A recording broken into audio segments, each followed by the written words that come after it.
রাজধানী শাহজাহানপুরে হাফেজ মোহাম্মদ ফাহিমুল ইসলামের রহস্যজনক মৃত্যুকে কেন্দ্র করে এলাকায় ব্যাপক চাঞ্চল্যের সৃষ্টি হয়েছে। এই ঘটনায় বিচার ও প্রকৃত রহস্য উদ্ঘাটনের দাবিতে পরিবার, স্থানীয় বাসিন্দা এবং তার অধ্যয়নরত মাদ্রাসার শিক্ষার্থীরা উত্তরার কাঁচকুড়ায় মানববন্ধন করেন। মানববন্ধনে অংশগ্রহণকারীরা বলেন, ফাহিম অত্যন্ত ভদ্র, শান্ত স্বভাবের ও ধর্মপ্রাণ একজন যুবক ছিলেন। তার অকাল মৃত্যুতে পরিবার ও এলাকাবাসীর মধ্যে গভীর শোক নেমে এসেছে। তারা বিভিন্ন স্লোগানের মাধ্যমে ঘটনার সুষ্ঠু তদন্ত ও দোষীদের শনাক্ত করে আইনের আওতায় আনার জোর দাবি জানান। গত 5 জুন 2026 তারিখে শাহজাহানপুর থানাধীন শান্তিবাগ রোডের 25/3 নম্বর ভবনে ফাহিমের কর্মস্থলের মালিক দেবশঙ্কর মাতার ফ্ল্যাটে তাকে ঝুলন্ত অবস্থায় পাওয়া যায়।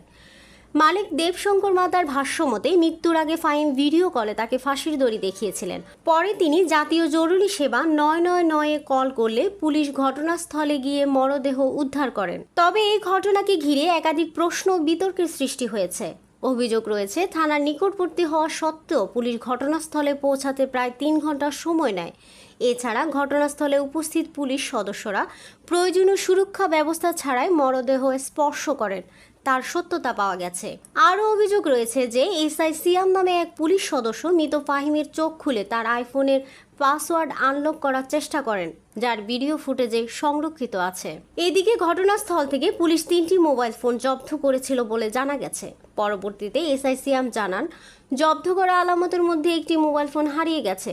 পরিবারের দাবি অনুযায়ী ফাহিমের কাছে একটি আইফোন 13 এবং আইফোন XR ছিল। তবে এসআই সিয়ামের ভাষ্য মতে আইফোন 13 চুরি হয়ে গেছে, যদিও তিনি পূর্বে ফাহিমের মা পারুল বেগমকে আশ্বস্ত করেছিলেন যে তার ছেলের 2টি মোবাইলই এসআই সিয়ামের হেফাজতেই রয়েছে। তবে শাহজাহানপুর থানার কয়েকজন কর্মরত কর্মকর্তার দাবি, ঘটনাস্থলে সিআইডির একটি দল উপস্থিত ছিল, যদিও এখনো পর্যন্ত এই বিষয়ে কোনো আনুষ্ঠানিক তথ্য বা ভিডিও ফুটেজে সিআইডির উপস্থিতির সত্যতা নিশ্চিত করা যায়নি। ফাহিমের পরিবার জানায়, ঘটনাস্থলে কোনো সিআইডি দল যায়নি। তাদের দাবি, পরিবারকে আশ্বস্ত করার জন্য এই ধরনের তথ্য দেওয়া হয়েছে। ফাহিমের ভাই, দুলাভাই, শিক্ষক ও বন্ধুরা এখনও তার আকস্মিক মৃত্যুর শোক কাটিয়ে উঠতে পারেননি।